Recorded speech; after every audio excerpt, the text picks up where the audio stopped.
തുടർന്ന് മുണ്ടക്കൈ ചൂരൽമല ദുരിതബാധിതരെ പുനരധിവസിപ്പിക്കുന്നതിനായി മുസ്ലിം ലീഗ് ഭൂമി വാങ്ങിയത് മാർക്കറ്റ് വിലയുടെ ഇരട്ടി നൽകി.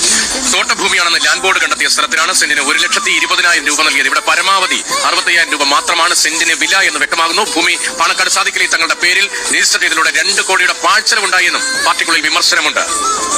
സി കെ വിജയൻ ചേരുന്നു വിവരങ്ങളുമായി. സി കെ, ഇതിപ്പോ ഈ എടുത്ത ഭൂമി തന്നെ ഇതിന് കൊള്ളില്ല എന്നതായിരുന്നു ഏറ്റവും ആദ്യമായി ഉയർന്ന പ്രശ്നം. പ്രാദേശിക നേതാക്കളുടെയൊക്കെ അറിവോടെയാണല്ലോ ഈ സ്ഥലം വാങ്ങുക. അല്ല, ഇതൊരു ഭൂമി കച്ചവട ഇടപാടാണോ നടന്നത്? കാരണം ഇരട്ടി വിലയ്ക്ക്, മാർക്കറ്റ് വില 60,000 ഉള്ളിടത്ത് ഈ ഇരട്ടി വില നൽകി വാങ്ങി എന്നൊക്കെ പറയുമ്പോൾ ഇതിനിടയിൽ ഒരു കച്ചവടം നടന്നുവെന്ന ആരോപണമാണ് ഇപ്പോൾ ബലപ്പെടുന്നത്.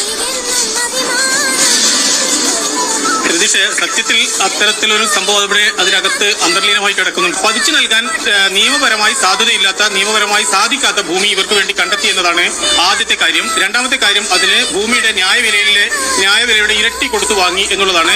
മൂന്നാമത്തെ കാര്യം, ഒരേ ഭൂമി തന്നെ ചുരുങ്ങിയ സമയം കൊണ്ട് 2 തവണ രജിസ്റ്റർ ചെയ്ത് സ്റ്റാമ്പ് ഡ്യൂട്ടി ഇനത്തിൽ ഉൾപ്പെടെ ഏതാണ്ട് 2 കോടിയോളം രൂപയുടെ അധിക ചെലവുണ്ടാക്കി എന്നുള്ളതാണ്. സാധാരണ മനുഷ്യന്മാരും വിദേശ പ്രവാസികൾ ഉൾപ്പെടെയുള്ള ആൾക്കാരും അവരുടെ കയ്യിൽ നിന്ന് അവർ ഭക്ഷണം കഴിക്കാൻ വെച്ചിരിക്കുന്ന കാശ് ഉൾപ്പെടെ കൊടുത്ത് പുനരധിവാസത്തിന് വേണ്ടി സമാഹരിച്ച തുക ഇങ്ങനെയാണോ വിനിയോഗിക്കേണ്ടത് ഒരു ഉത്തരവാദിത്തപ്പെട്ട രാഷ്ട്രീയ പാർട്ടി എന്ന ചോദ്യമാണ് പ്രസക്തമായത്.